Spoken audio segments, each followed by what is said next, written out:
Pertama saya ingin mengucapkan terima kasih kepada kepengurusan PSSI yang sebelumnya yang dipimpin Pak Iwan, sahabat saya. Karena kepengurusan sudah bekerja luar biasa keras ketika saat COVID.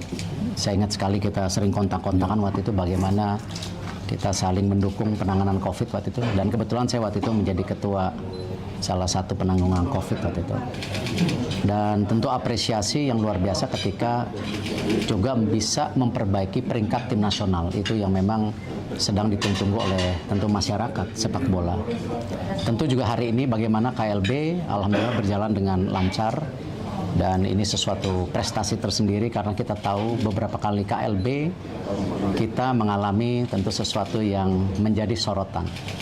Hari ini sorotannya insya Allah positif, tidak seperti yang lalu-lalu. Dan tentu saya sendiri ini bukan sebuah kemenangan ya, atau kita sudah menang belum.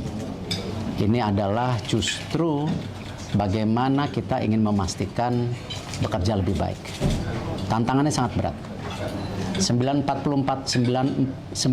hari lagi sudah menuju Piala Dunia. Ini sesuatu yang saya rasa pasti menjadi beban kita semua.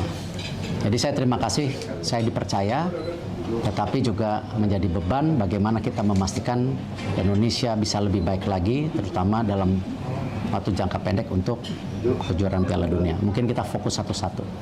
Dan insya Allah saya rasa dengan dukungan semua masyarakat, supporter, para wasit, pelatih, para pemain, klub, Asprof yang tidak kalah pentingnya, kita sama-sama memastikan kejuaraan dunia umur 20 berlangsung dengan baik.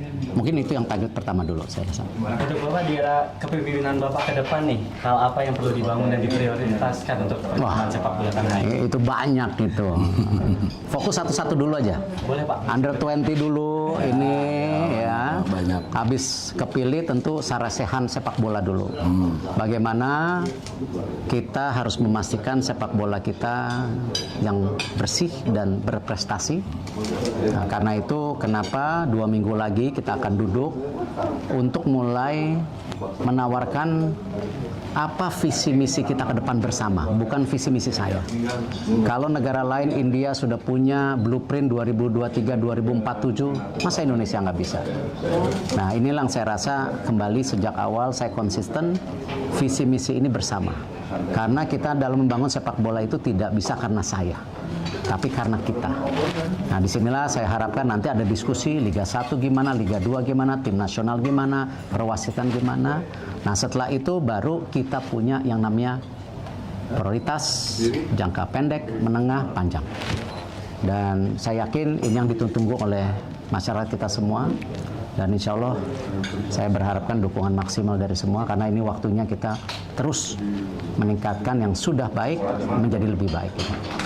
Ada tambahan, ada pesan untuk supporter Indonesia, sepak bola Indonesia untuk membangun sepak bola Indonesia bersama tentunya di kepemimpinan Bapak saat nanti.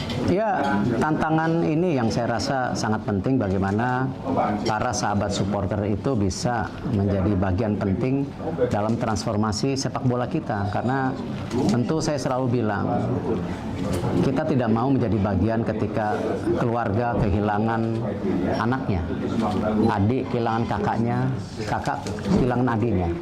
Kita harus kembali membawa yang namanya pertandingan sepak bola yang aman, menyenangkan. Dan ini yang saya rasa harus kita buktikan bersama-sama. Tidak bisa kami di PSSI, tetapi saya mengetuk hati para supporter yang mau melihat sepak bola kita terus berprestasi. Baik Bapak, terakhir, ada yang ingin disampaikan ke untuk Bapak Muhammad Irawan selaku pengurus Ketua Umum PSSI periode sebelumnya?